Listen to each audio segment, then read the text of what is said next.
Hello and welcome to Daily Records. I am Tommy Burton, and today we're going to be talking about a very interesting album and a project. This is called Dark Night of the Soul, and it is credited to Danger Mouse and Sparklehorse. The album was released on July 12th, 2010, and this is a studio album. And it was featured quite a few collaborations between quite a number of people. But the release of this album was postponed, and it was due to a legal dispute with EMI. So it's got an interesting backstory. It finally did come out in July 2010, about a year after it had come out on the internet already.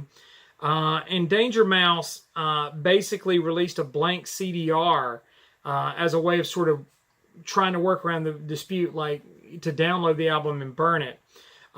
It was quite successful over in the UK, and it was very well received by music critics.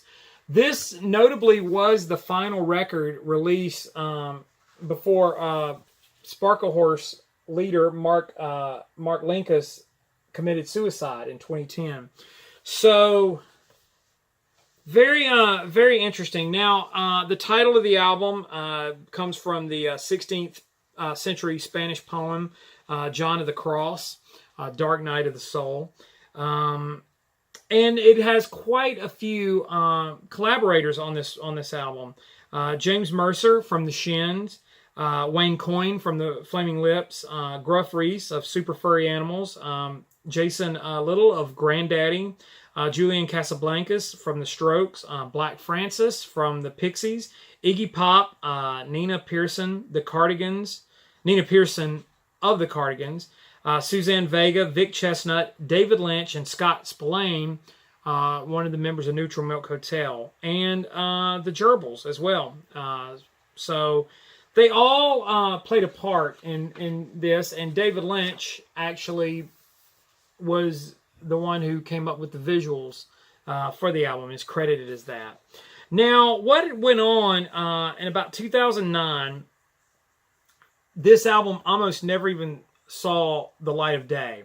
But there was a book that was made available for sale on the website that was linked in, Dark Night of the Soul, www.dnots.com. And it... this book was made available, and it came with a blank CDR, and it said there was a note that came with it that said, "For legal reasons, enclosed CDR contains no music. Use it as you will." So it's kind of a wink to say, go get the album and download it and listen to it. But EMI, for some reason, they weren't interested in it.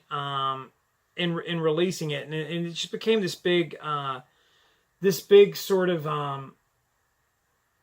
no real good reason was given why it wasn't released. And finally, they did come out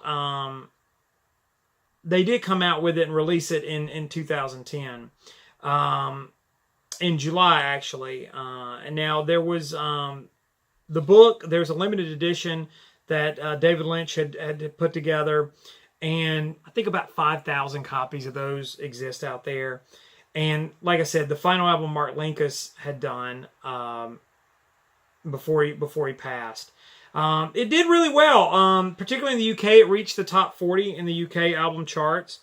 And as an album, it's okay. I wouldn't say it's probably as great as it promises to be. It's pleasant listening. I mean, I know that there's fans of it, but I think the concept behind the album, or the whole reasons behind it, kind of precede the actual quality of the album itself.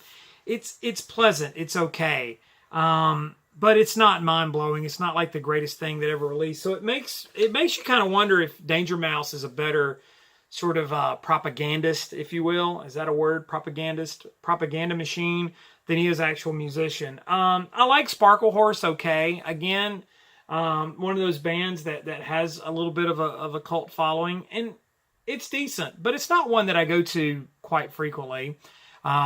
But an interesting story, an interesting album. That's why I picked it as today's Daily Record. Like, comment, subscribe, share. What do you think about this album? Have you heard it? What are your thoughts? Follow me on Instagram and Twitter. It's TommyBurton75. In the meantime, I'll see you all again tomorrow with another Daily Record.